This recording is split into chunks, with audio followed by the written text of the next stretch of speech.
체포된 이듬해 교수형에 처해졌다. 당시 나라 잃은 민초들에게 영친왕의 일본 황족 여성과의 정략 결혼은 도저히 참을 수 없는 배신행위 그 자체였습니다. 독립운동가들은 이 정략 결혼에 대해서 맹렬한 비난을 퍼붓는가 하면 영친왕 암살 음모라는 극단적인 이야기까지 나돌 정도로 분노는 극에 달하게 되는데요. 500년 조선의 왕통을 이어가야 할 막중한 책임감과 사명감을 짊어진 영친왕. 그러나 그의 삶은 안타깝게도 일제의 꼭두각시와 다를 바가 없었습니다. 일본이 영친왕의 정략 결혼을 성사시키기 위해 얼마나 집요했는지 알 수 있는 기록이 있다.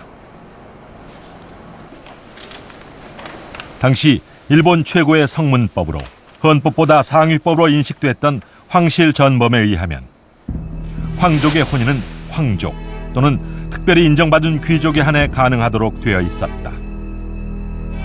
황실 법률상 황족인 이방자가 왕족인 영친왕과 가례를 맺는 것은 불가능했던 것이다. 일본 국내성은 고민 끝에 황실 전범을 증보하여 황실 여자에게만 한정지어 왕공족에게 출가할 수 있다는 조항을 추가했다. 영친왕과 이방자의 결혼 날짜가 이듬해인 1919년 1월 25일로 확정 발표됐다. 이들의 결혼 일정은 프랑스 베르사유에서 개막되는 파리 강화회의 개막 일정을 염두에 둔 것이었다. 1919년 1월 파리에서는 세계 제1차 대전의 종전 조건을 결정하는 회의가 예정돼 있었다. 아무 문제가 없다. 우리는. 왜? 우리는 조선인들을 아주 잘 다스리고 그 상징은 뭐냐? 바로 우리 일본 황실의 여성과 영친까지 결혼을 시키고 있다 하는 것들을 과시할 필요가 있습니다. 그래서 여기는 정말 다 합의했어. 평등하게 하나의 가족으로 이루어졌다는 이런 정치적 효과를 극대화해야 되고 그 시점이 바로 파리 강화 회의에서 혹시나 있을지 모르는 조선의 독립 요구를 무마시키고 또는 억누르고 또 서구 열강들에게도 그 정당성을 받기 위한 선전 도구였다.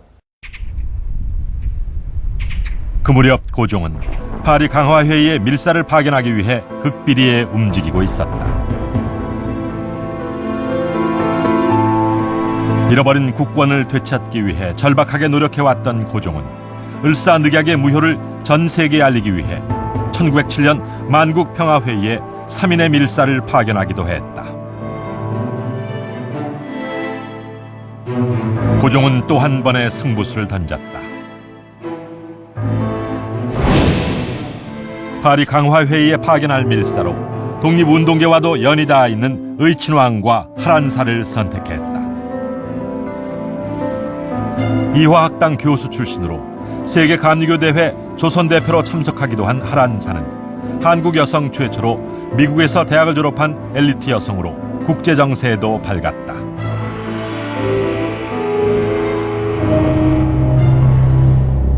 (1919년 1월 21일) 새벽 영친왕의 결혼식을 불과 나흘 앞두고 경천 동지할 일이 일어났다. 이태왕 고종이 갑작스레 승하한 것이다. 총독부가 밝힌 사인은 뇌일혈.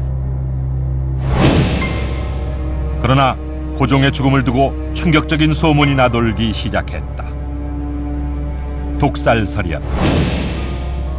고종의 독살설은 조선 민초들의 분노에 불씨가 됐다. 고종 인산 이틀 전인 3월 1일 조선 민족의 울분은 3.1 독립만세운동으로 타올랐다. 어쩔 수 없이 남겨두었던 대한민국의 황실이라고 하는 것들을 지워버리는 작업들이 바로 이 19년이라고 볼 수가 있어요. 그것은 바로 고종의 죽음과 영친왕의 일본 황족 관련 여성과의 결혼이라고 하는 분은 바로 대한제국의 그 황실의 그림자를 없애는 그러한 시점이라고 볼 수 있습니다. 그것은 또 우연의 일치이지만 우리가 3.1운동 이후에 만들어진 대한민국 임시정부가 대한제국의 황실이 아니고 민주공화국으로 나가는 어떤 그런 상징적 시점들, 공교롭게 이런 것이 얽혔던 시점이 바로 1919년 영친왕의 결혼을 전후한 그러한 사건들이었습니다. 고종의 돌연한 붕어로 취소됐던 영친왕과 이방자의 결혼식은 한 해 뒤 도쿄에서 일본식으로 거행됐다. 고종의 3년 상도 마치기 전이었다. 당시 친일 신문은 이들의 결혼이 양국민의 차별 철폐에서 일보 진전하는 의미 있는 것이라며 대대적인 선전에 나섰다. 하지만 조선인들의 분노와 실망감은 극에 달했다. 결혼식 당일, 일본은 물론 경성 시내에도 엄중한 비상경계가 펼쳐졌다. 결혼 직후 발행된 독립신문은 원수의 여자와 결혼한 것에 대해 죄를 물으며 영친왕을 짐승에 비유하고 존칭조차 쓰지 않겠다는 비난을 서슴지 않았다. 3.1운동 직후는요, 최소한 1919년 20년 이 시기는 국내외를 불문하고 애국열이 대단히 고조될 시점입니다. 그 시점에 청산리 전투도 있었던 거고요. 또 하나는 근대 교육에 대한 열기가 대단히 고조될 때예요. 새로운 서구적 지식을 많이 하려고 노력할 때거든요. 그런데 당시 조선인들의 이러한 애국열과 교육열은 전부 조선인을 위한, 조선의 미래를 위한 것이었어요. 그런데 영친왕의 결혼은 그런 것이 아니고 일본인과의 결혼이었다라는 것이죠. 그러니까 조선인의 당시 민족 정서에서는 그러한 선택을 그 사람이 개인적으로 자발적으로 했든 안 했든 감성상에서는 받아들이기 굉장히 어려웠을 것이다. 저는 그 당시 상황에서는 그랬을 거라고 봅니다. 그러나 일제의 정략적인 혼인결혼 정책은 영친왕으로 끝나지 않았다. 의친왕의 장남 이건을 일본 백작의 양녀와 결혼시키고 덕혜 옹주 역시 스시마 번주 가문의 소 다케유키 백작과 강제 결혼시켰다.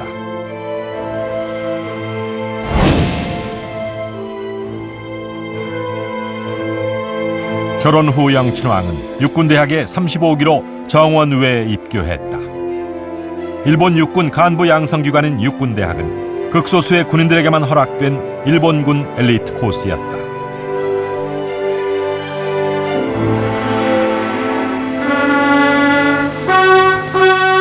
일본 육사에 이어 육군대학을 거치며 철저하게 일본 제국주의 군인으로 키워져간 영친왕 이은.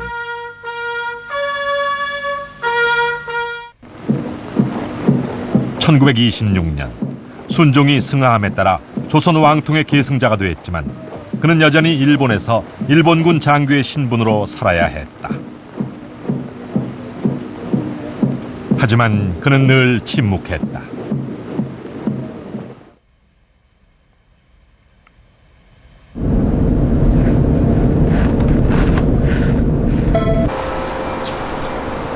영친왕의 긴 침묵에 답이 될 만한 기록이 일본 국회 도서관에 남아있다.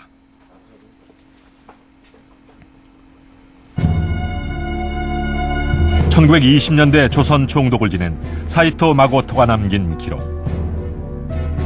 그중엔 영친왕의 거취 문제로 그와 국내 대신 사이에 주고받은 서한도 있다.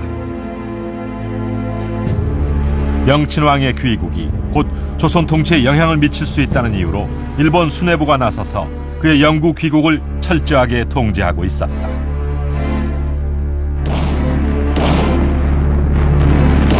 일본이 대륙 침략을 본격화하던 1937년 중일 전쟁이 발발하자 일제는 중국 화북 지역으로 진출해 북중국 사령부를 설치했다.